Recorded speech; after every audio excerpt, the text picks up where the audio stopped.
Hello again. I spoke the other day about the fact that very small numbers of various ethnic minorities have lived in Britain over the centuries without any trouble.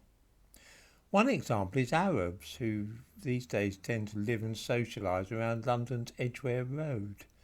This isn't no new thing, although it is perhaps more noticeable these days. In the late 19th century, when Queen Victoria was on the throne, the Edgware Road was known as somewhere associated with Arabs. Then, too, there were the Lascars. These were Indian sailors who used to spend time in London between ships. Some of them spent the winter in London and other British ports. There were almost certainly more Arabs and Lascars in London at the end of the 19th century than there were black people. We can be fairly sure of this because a book written by a black barrister from Sierra Leone was published in 1909. The writer lived in London. It's called Britons Through Negro Spectacles. And what we read is: Negroes in London do not much exceed 100. And he goes on to say that there are 6 million people living in London and just 100 black people. Can you imagine just 100 black people in the whole of London? Here is a point to consider. As long as only small numbers of these different ethnicities lived in any district, there was usually acceptance and no friction or trouble. The difficulty began when large numbers of black people began to live in some part of a city to such an extent that the white residents began to feel that they were being crowded out. So there were riots in Liverpool after the end of the First World War, when people felt that their employment prospects were being harmed by the large numbers of black people competing with them for jobs, which of course had the effect of driving down the wages which employers were prepared to offer. Then there were riots in Notting Hill in the late 1950s, when white people began to find themselves in a minority in certain parts of their own city.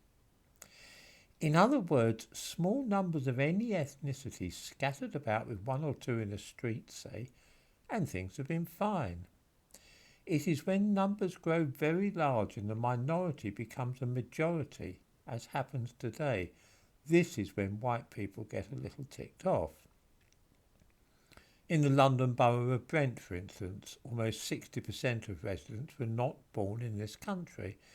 It is this kind of situation, when white British people become a minority in their own country, that creates tension.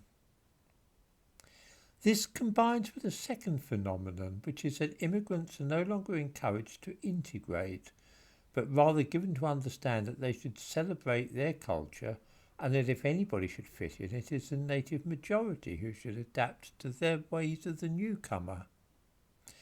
This has been official policy in Britain for 40 years or so.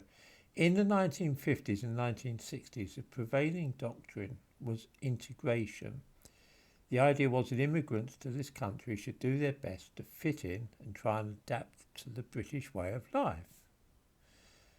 There was a similar idea in the United States, that of the melting pot.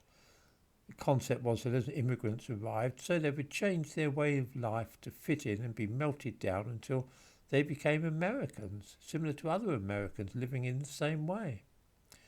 Of course, they could observe their own religions and perhaps keep customs at home, but they should in public adopt American ways. This all changed, and the theory became that we should think rather in terms of a salad bowl, where all the ingredients remain separate and distinct. So it is that we have the recipe which has produced modern Britain. On the one hand, immigrants are encouraged not to integrate and to preserve their own way of life, even if this is radically different from those already living in the country. Secondly, very large numbers have been allowed to settle in particular places until the entire character of a district, or sometimes an entire town, is changed, until it doesn't resemble Britain at all. It is this which has caused hostility and resentment. When, as during the 19th and early 20th century, there were small numbers of immigrants, most of whom did their best to fit in, There was little trouble, certainly no rioting and so on. This only erupted when numbers reached a critical mass.